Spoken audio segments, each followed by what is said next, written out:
अगर आप तैयार हैं उन दिव्य शक्तियों से को अनुभव करने के लिए, तो महाकुंभ तो वो समय ही है जब सारी दिव्य आत्माओं का आपस में मिलन होता है।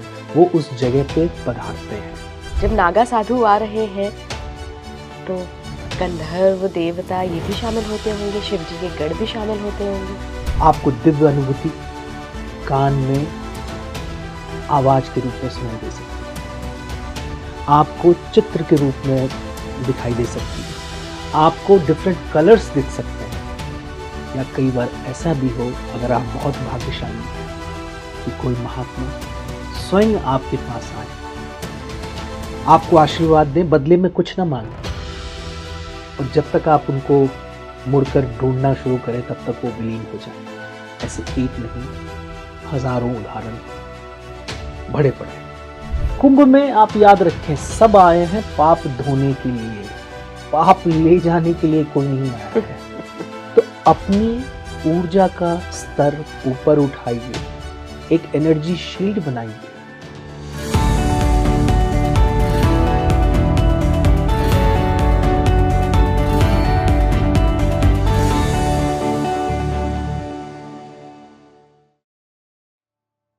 नमस्कार भारत, आप देख रहे हैं स्पीकिंग ट्री। मैं हूं आपके साथ इला गोस्वामी। महाकुंभ चल रहा है प्रयागराज। अगर आप नहीं जा पाए हैं तो ज़रूर जाइए, मैं कहूँगी। और अगर नहीं जा पा रहे हैं तो आज इस पॉडकास्ट के ज़रिए आप मानसिक यात्रा कर लीजिएगा प्रयागराज की। आज हम बात करेंगे कि महाकुंभ में जो दिव्य शक्तियाँ शामिल होती हैं, कैसे आप उनको अनुभव कर सकते हैं। क्योंकि हमारे पास वो जो चक्षु है ना, जो आँखें हैं, वो आँखें उन्हें देख तो सकती नहीं हैं। ऐसी बड़ी बड़ी दिव्य शक्तियाँ आती हैं, लेकिन आप उनसे वार्तालाप कर सकते हैं, आप उनसे एक संबंध स्थापित कर सकते हैं, उनको अनुभव कर सकते हैं। पर ये सब होगा कैसे? तो हमारे जो मेहमान हैं आज आपको वो बताएंगे कि कैसे आप महाकुंभ का फ़ायदा उठा सकते हैं अपनी आध्यात्मिक प्रगति के लिए। मेरे साथ जुड़ रहे हैं बहुत ही खास मेहमान श्री कौशल गुरुजी। बहुत बहुत स्वागत है गुरुजी आपका। बहुत बहुत धन्यवाद मुझे अपने प्लेटफॉर्म पर बुलाने का और अपने साथ जोड़ने का। गुरुजी, मैंने वादा किया है अपने दर्शकों से कि आज उनको मानसिक यात्रा कराएंगे महाकुंभ की, और साथ ही अगर वो जा रहे हैं कुंभ में प्रयागराज तो कैसे वो उन दिव्य आत्माओं को अनुभव कर सकते हैं, ये भी आज हम बताएंगे। तो सबसे पहले पहला सवाल बहुत नॉर्मल है, लोगों के जहन में आएगा, यार इला जी आप कह तो रही हैं कि दिव्य शक्तियाँ आती हैं, तो क्या वाकई दिव्य शक्तियाँ आती हैं? क्या प्रूफ है इनका? क्योंकि लोग तो बिना प्रूफ के बात ही नहीं करते हैं।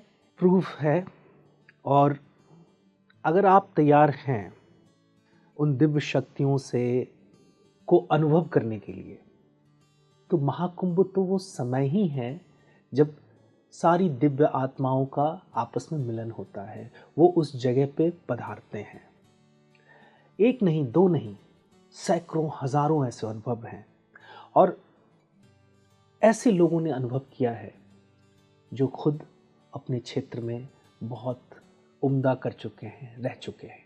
चाहे कोई वो महायोगी हो या कोई बिजनेसमैन हो। सबसे पहले हम इसके लिए हमें चाहिए इंटेंशन। हमें ये इंटेंशन सेट करके रखनी है कि हम जब प्रयागराज कुंभ जाएं तो घूमने के पर्पस से ना जाएं। आप घूमना कहीं भी कर सकते हैं। आप प्रयागराज सिर्फ डुबकी लगाने नहीं जा रहे हैं, आप प्रयागराज जा रहे हैं, महाकुंभ जा रहे हैं अपनी आत्मा के विकास के लिए। सबसे पहले तो आपकी इंटेंशन ये होनी चाहिए कि मैं जा रहा हूं, मैं जा रही हूं अपने आत्मा के विकास के लिए।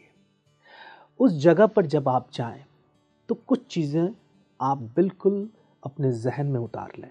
पहली चीज, झूठ ना बोलें, किसी पे क्रोधित ना हो। तीसरा, मन में बुरे विचार भूल कर भी ना लाएं, क्योंकि आपके पास बहुत ही छोटी अवधि है और आप यहाँ अपने पापों को उतारने के लिए आए हैं। और पापों को उतारने का सीधा मतलब ये है कि आप अपने दिमाग में ऐसे सारे विचार जो आपको नीचे उतार रहे हैं उनको सबसे पहले हटा दें। महाकुंभ जो कि 12 साल के बाद आता है, में एक नियत समय चुने। अगर आप 4 दिन की यात्रा कर रहे हैं, अगर आप 7 दिन की यात्रा कर रहे हैं, तो प्रत्येक दिन एक समय चुने और सारे समय उसी समय पर आप अपना ध्यान लगाएं। जो सबसे अच्छा समय है वो है ब्रह्म काल का, 2:30 बजे से, ऐसा माना जाता है। और मैंने इस बात को अनुभव किया, जिसका मैं जिक्र करूंगा अभी, कि जो दिव्य आत्माएं होती हैं वो 2:30, 3 से लेके 4, 4:15 तक डुबकी लगाने आती है। और उसे हम इस बात को हम अपनी इस आंखों से नहीं देख सकते हैं, लेकिन हाँ, आत्मा से हम जरूर महसूस कर सकते हैं। ये जो टाइम है, इसका आपको भरपूर सदुपयोग करना है। आप कुछ ना करें, एक मंत्र लें, जो भी आपके गुरु ने आपको मंत्र दिया है, या जो मंत्र आपको अच्छा लगता है। वो ओम हो सकता है, वो राम हो सकता है, वो कोई भी मंत्र हो सकता है। आप घाट के नजदीक पहुंच जाएं, गंगा जल को अपने ऊपर छिड़काव करें और आराम से कहीं आसन लगाकर बैठ जाएं। आप चाहें तो अपने टेंट में भी बैठ सकते हैं।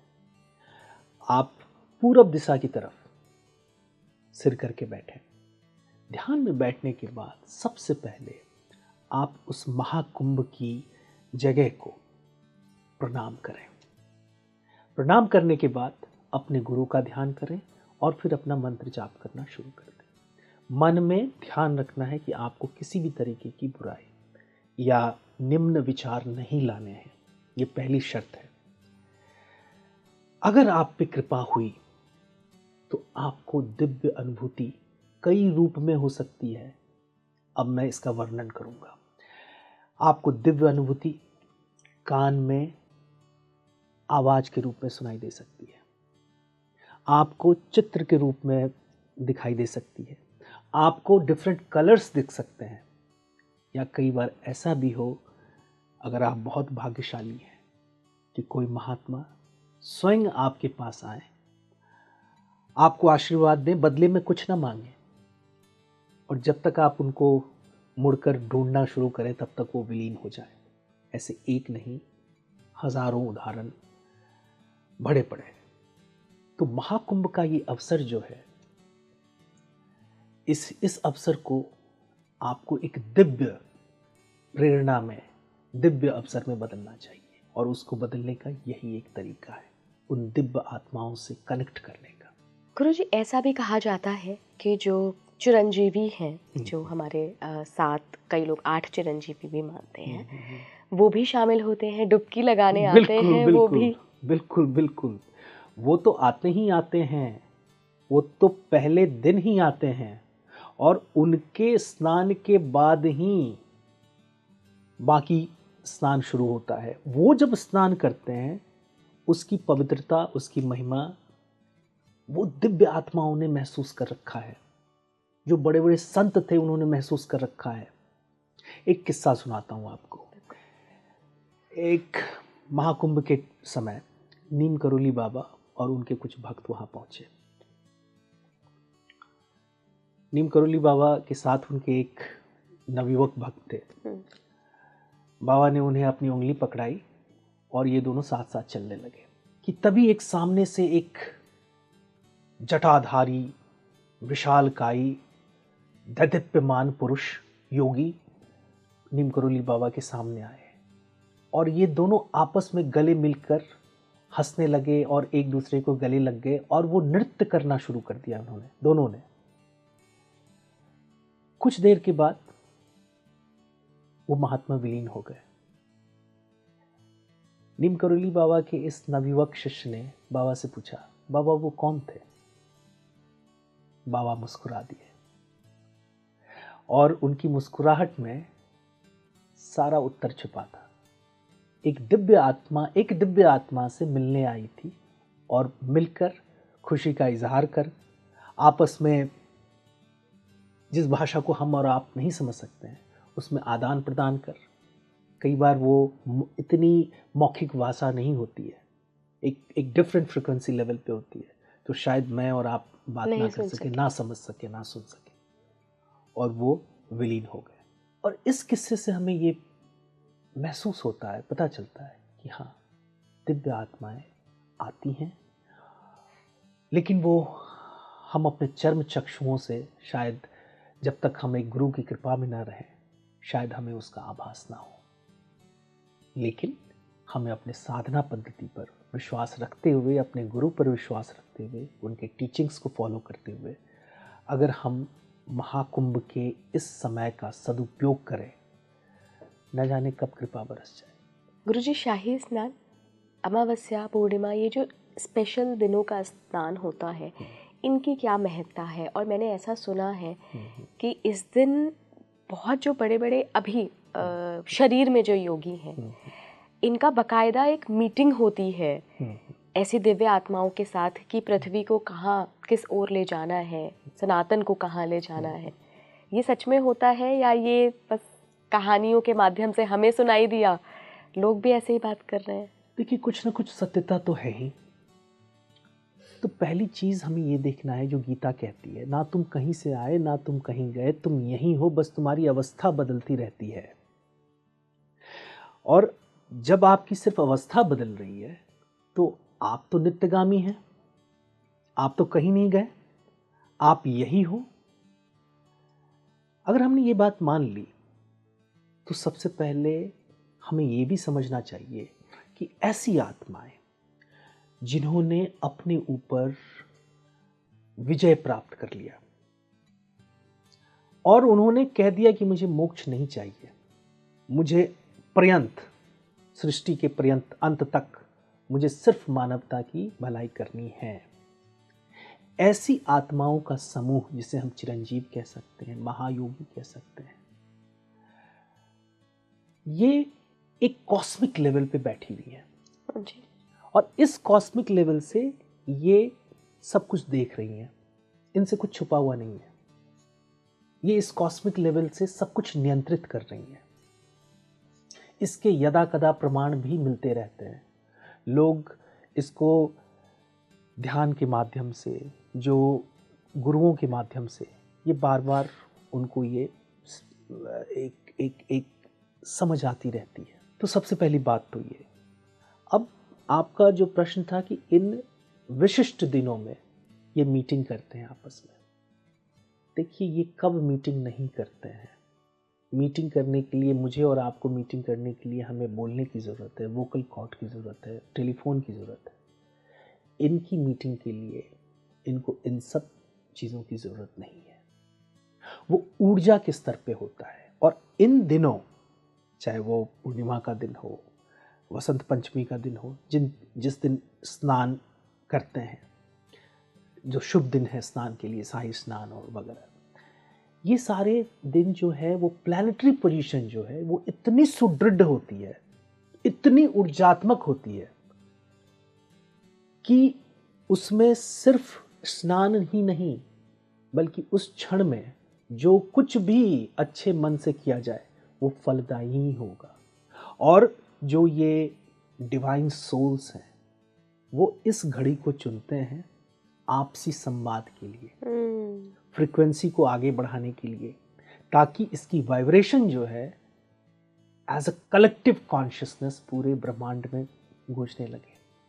सनातन, सनातन का अर्थ ही हुआ जो सदा से चलता आ रहा है। अब सदा से क्या चीज चलती आ रही है?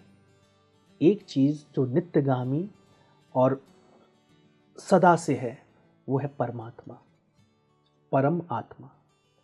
और उसी के तारों से जुड़कर हम बने हैं। तो हाँ, आपकी बात बिल्कुल सत्य है। ऐसे लोग, दिव्य आत्माएं हैं और वो आपस में निरंतर एक कनेक्शन बनाए रखती है। गुरुजी, हिमालय या कैलाश हम कह लें, कैलाश के जो देवता हैं, वहाँ जो गंधर्व रहते हैं, शिव जी के जो गण हैं, ये भी क्या शामिल होते हैं महाकुंभ में? क्योंकि 12 साल बाद लगता है महाकुंभ। मैं पूर्ण कुंभ, अर्ध कुंभ की बात नहीं कर रही हूँ, मैं महाकुंभ की बात कर रही हूँ। तो क्या ये लोग भी आते हैं? क्योंकि जब नागा साधु आ रहे हैं तो गंधर्व देवता ये भी शामिल होते होंगे, शिव जी के गढ़ भी शामिल होते होंगे। ऐसी मान्यता है, ऐसा कौन नहीं है जो महाकुंभ में शामिल नहीं होता है। वो तो शिव जी के गण हैं, उनका शामिल होना तो अनिवार्य है। आप यही मान के चले, ऐसी कोई भी आत्मा जो दिव्यता को प्राप्त है, या ऐसी कोई आत्मा जो दिव्यता से प्रेरित है, जो ऊर्जा से प्रेरित है, जो लाइट की तरफ जा रही है, वो महाकुंभ में आएगी ही आएगी। और अगर कोई शरीर रूप में है और शरीर की अवस्था के कारण नहीं आ रहा है, तो वो मानसिक महाकुंभ में स्नान करेगा, उसका भी उतना ही फल है। किसी ने पूछा नीम करोली बाबा से, अरे ये तो गंगा का पानी नहीं है ये, तो नीम करोली बाबा ने कहा सारे जल जो है वो गंगा का ही पानी है। वो आपकी मानसिक अवस्था पर डिपेंड करता है। आपकी जैसी मानसिक अवस्था होगी सब कुछ वैसा हो जाएगा। तो जो शारीरिक रूप से अस्वस्थ हैं और महाकुंभ नहीं जा रहे हैं, लेकिन वो मन ही मन महाकुंभ का स्मरण कर रहे हैं, उससे जुड़े हुए हैं और मानसिक डुबकी लगा रहे हैं अपने सारे निगेटिविटी को छोड़ने का, तो उनको भी वही फल मिल रहा है एक तरीके से। तो जी हाँ, ऐसा कुछ भी नहीं है जो छूटा हुआ है। गुरुजी, आपने इससे पहले नीम करौली बाबा का एक किस्सा बताया कि एक बड़े से महापुरुष उनसे मिलने आए और फिर वो दोनों डांस करने लग गए। मैं अभी महाकुंभ की कई सारी वीडियोस देख रही हूँ, लगातार आ रही हैं, जिसमें जो बाबा लोग हैं ना, वो मतलब मस्ती में नाच रहे हैं, उनका वो नृत्य बहुत ही अलग है।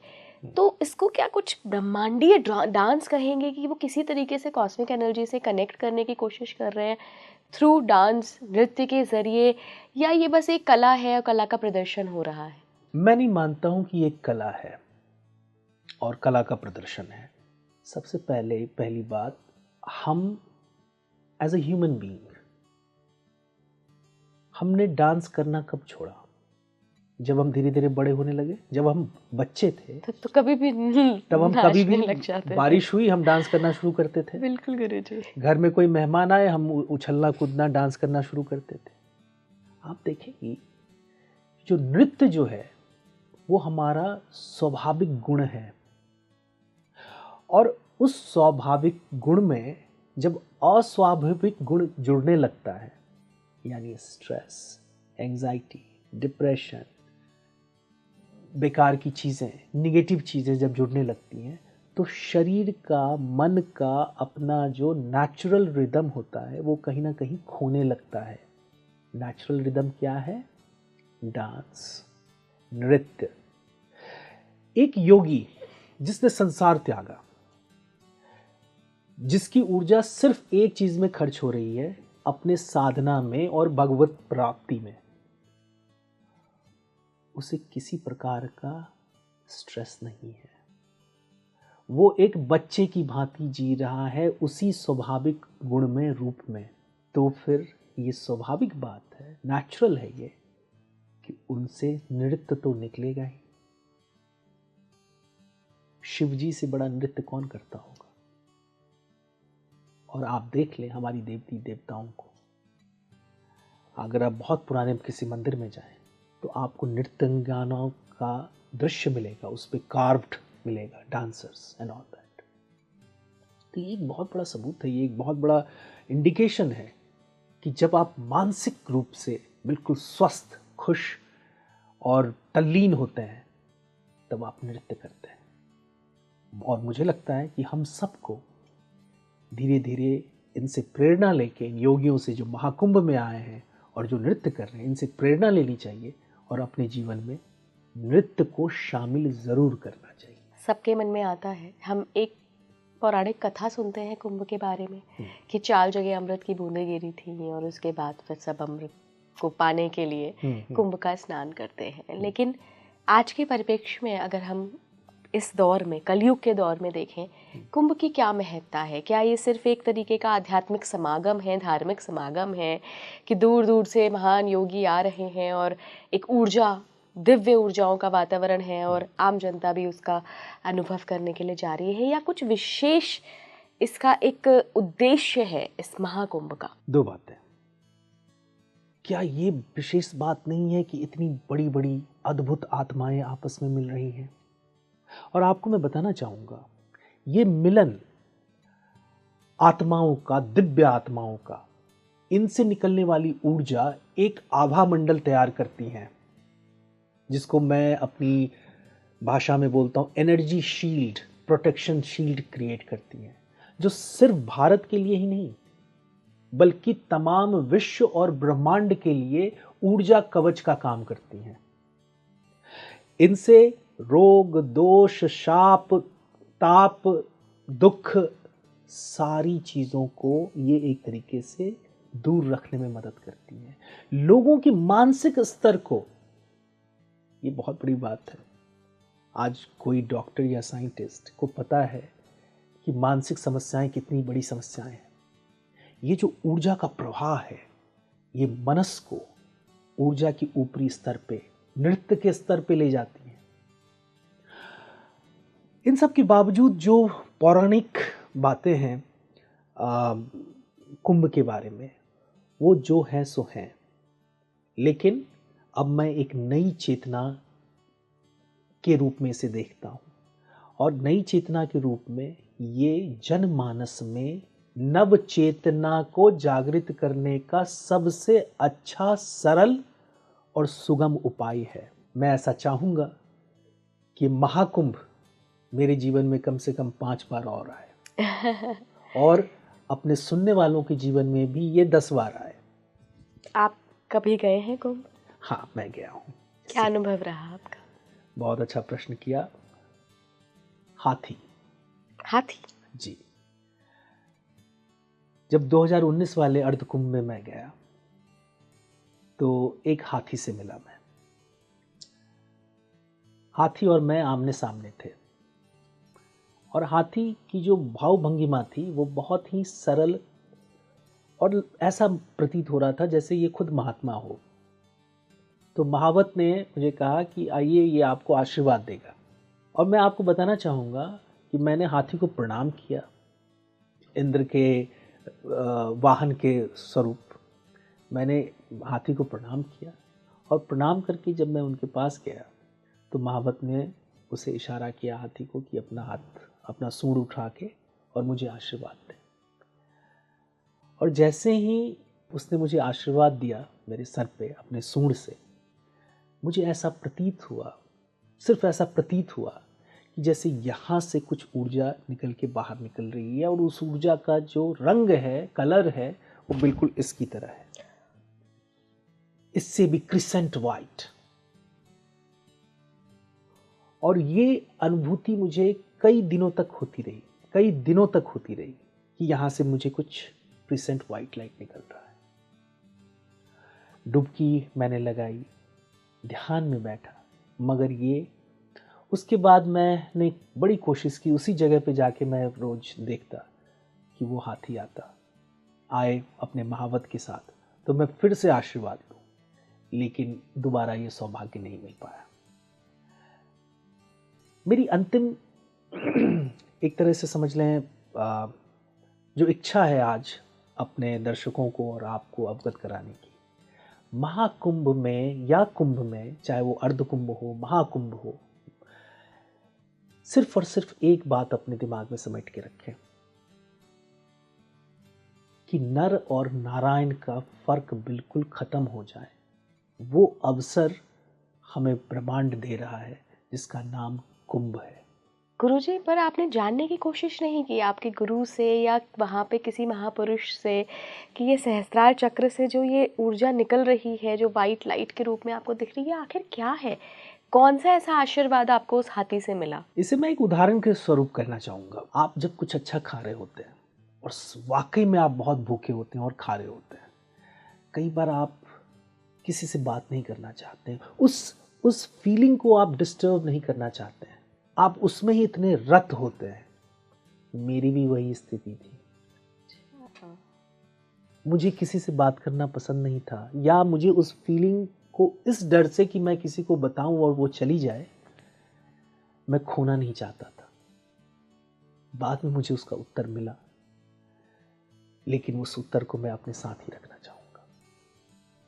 बिल्कुल बिल्कुल गुरुजी, ये आपकी पर्सनल चॉइस है, पर्सनल एक्सपीरियंस का मामला है, हम नहीं पूछेंगे आपसे। गुरुजी, एक बहुत प्रैक्टिकल सवाल है, जो लोग पॉडकास्ट देख रहे होंगे और आपने उनको सलाह दी कि मेडिटेट ज़रूर करें वहाँ पर जाकर, लेकिन मैं देख रही हूँ इतनी भीड़ है कुंभ में, इतने लाखों श्रद्धालु पहुँचे हैं, सबकी अपनी अलग अलग एनर्जी है, बहुत शोर भी है वहाँ पर, तो मेडिटेट कैसे करेंगे, ध्यान कैसे लगाएंगे ऐसी स्थिति में?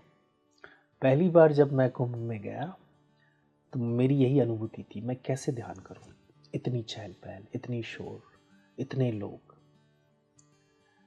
बाद में मुझे समझ में आया कि आपको एक एनर्जी शील्ड बना के रखनी है। उसके लिए आपका जो मंत्र है, चाहे वो ओम नमः शिवाय हो, राम हो, कृष्ण हो, कुछ भी हो, कोई बीज मंत्र हो, आपको अपने मंत्र के साथ कनेक्ट करना है। और जो एक चीज़ आप कर सकते हैं इसको सुगम बनाने के लिए और आसान बनाने के लिए, वो माला ले लें। दिन भर माला को अपने हाथ में रखें। 1 दिन, 2 दिन, 3 दिन, जब आप वो माला सुबह से शाम तक फेरेंगे, उस माला और आपके मंत्र से के जरिए एक ऑरा का फील्ड बनेगा। कुंभ में आप याद रखें, सब आए हैं पाप धोने के लिए, पाप ले जाने के लिए कोई नहीं आया है। तो पाप हम सब उतार रहे हैं, आप उस पाप को लेना नहीं चाहेंगे, तो अपनी ऊर्जा का स्तर ऊपर उठाइए, एक एनर्जी शील्ड बनाइए। दूसरा, अगर आप इच्छुक हैं और आप कर सकते हैं, तो आप कम से कम 50 रुपया, 100 रुपया उन भिखारियों को दान दीजिए। पैसा दान, भोजन दान, ये सिर्फ आपको लोगों की एनर्जी जो वो छोड़ने आए हैं उनसे ही नहीं बचाएगा, बल्कि ये आपकी ऊर्जा को, आपके व्यक्तित्व को भी ऊपर उठाने में मदद करेगा। तो कहने का तात्पर्य ये है कि हाँ, थोड़ी मुश्किल ज़रूर है, मगर आप अपने मंत्र के साथ जुड़े हैं और ये सोच के जुड़े हैं कि मैं यहाँ आया हूँ सिर्फ और सिर्फ उन दिव्य आत्माओं के समागम के लिए। तो आपने अपनी फ्रीक्वेंसी बदल दी, आपने अपनी सारी फ्रीक्वेंसी उन दिव्यता में डाल दी, तो आप लोअर फ्रीक्वेंसी से डिस्टर्ब नहीं होंगे। और जैसा कि मैंने पहले भी कहा, सुबह का समय जो है उसका सदुपयोग करना। उसका सदुपयोग कैसे करें? पहली चीज़ तो थोड़ा सा जल स्नान करके, अगर आप रोज़ डुबकी नहीं लगा सकते तो कम से कम स्नान कर लें। स्नान करने के बाद प्राणायाम ज़रूर करें। प्राणायाम से आपकी जो नेगेटिव ऊर्जा है वो पॉजिटिव में चेंज हो जाएगी, जो ज़रूरत नहीं है शरीर में वो बाहर आ जाएगा। उसके बाद थोड़ी देर नाम जप करके फिर ध्यान में प्रविष्ट करें। यकायक ध्यान में प्रविष्ट होने की चेष्टा ना करें, नहीं तो चांसेस है कि आपका ध्यान ढंग से ना लगे। और ऐसा भी हो सकता है कि शुरुआत में आपको थोड़ी सी अनुभूतियां हो जो उतनी अच्छी ना हो। सो ध्यान को हमेशा अंत में रखें। शुरुआत स्नान, प्राणायाम और नाम जाप, फिर ध्यान, और उसके बाद आप देखें कि आप उसी कुंभ में दिव्यता का अनुभव करेंगे। गुरुजी, अगर मैं आपको अपना अनुभव बताऊं, मैं 15 साढ़े 15 साल की ही थी, मुझे याद है। तो Allahabad national academy of sciences में हमारा एक कंपटीशन था, डिबेट कंपटीशन के लिए मैं अपने जगह ज़िले से सेलेक्ट होके गई थी। तो उस टाइम कुंभ ही था, कुंभ चल रहा था, फरवरी की बात है। तो मुझे नहीं पता था कुंभ की क्या वैल्यू, 11th में थी, छोटी थी, नहीं पता था कि कुंभ की क्या वैल्यू होती है, क्या बड़ी बड़ी दिव्य शक्तियाँ आती हैं। लेकिन जैसे ही डुबकी लगाई और डुबकी लगाकर निकली और गई जब कंपटीशन में पार्टिसिपेट करने, मेरा शायद तीसरे दिन कंपटीशन था, 8 दिन के लगातार कॉम्पिटिशन होते हैं, ऐसा लग रहा था कि कोई और ही बोल रहा हो, ये मैं वो थी ही नहीं जो वहाँ पर अपना डिबेट प्रस्तुत कर रही थी, अपना पक्ष रख रही थी। तो मैंने तो ना कोई चैंटिंग करी गुरुजी, मैंने तो कोई मेडिटेशन ही नहीं की, इनफैक्ट मुझे तो पता भी नहीं था कि क्या मेरी डुबकी मारने की वैल्यू है और ये कुंभ क्या होता है। तो अनभिज्ञता भी आपको वो एहसास करा सकती है अगर आप अनभिज्ञ हैं। बिल्कुल, एक बच्चा कुछ नहीं जानता है मगर वो एनर्जी के सबसे ज़्यादा संपर्क में होता है। आपकी वो अवस्था जो थी वो सरेंडर की अवस्था थी, आपने दिल की अवस्था थी, दिमाग की अवस्था नहीं थी। जब हम थोड़े बड़े होते हैं हम नफ़ा और नुकसान ज़्यादा सोचने लगते हैं, लेकिन एक नवयुवक, एक बच्चा नफ़ा नुकसान से ज़्यादा उस मोमेंट में रहता है जिसको हम माइंडफुलनेस कहते हैं। मैं हमेशा कहता हूँ state lived in mindfulness is far better doing a meditation. वाह, तो मतलब अगर आप वो इंटेंशन लेकर भी नहीं जा रहे हैं कि मुझे कुछ लाभ मिल जाए, आप सिर्फ जा रहे हैं भक्ति में। जैसे मैं देख रही हूँ आजकल लोग रात रात भर बेचारे सो रहे हैं सड़क पर और इंतज़ार कर रहे हैं कि अगले दिन मुझे एक डुबकी मारनी है बस संगम में जी। उनका भी कल्याण हो जाएगा, उनका भी कल्याण हो जाएगा। अगर कोई डुबकी नहीं भी लगा पा रहा है किसी भी कारण से, अस्वस्थता से, अगर जो अभी आपने उदाहरण दिया उस अवस्था में भी वो रहे तो भी उसका कल्याण होगा। बिल्कुल बिल्कुल गुरुजी, बहुत बहुत धन्यवाद गुरुजी जुड़ने के लिए और महाकुंभ पर इतनी सारी बातें बताने के लिए, लोगों को गाइड करने के लिए और वो कॉन्फिडेंस देने के लिए कि अगर आप नहीं भी जा पा रहे हैं तो भी आप कैसे मानसिक रूप से महाकुंभ से, इस सदी के सबसे बड़े मैं कहूँगी महापर्व से जुड़ सकते हैं। तो आप मुझे कमेंट बॉक्स में बताइएगा कि अगर आप अभी तक हो आए हैं महाकुंभ प्रयागराज तो कैसा एक्सपीरियंस रहा, अगर जाने की तैयारी कर रहे हैं तो क्या सोच कर जा रहे हैं और क्या कुछ आप करने वाले हैं महाकुंभ में जाकर। जुड़े रहिए स्पीकिंग ट्री के साथ। नमस्कार।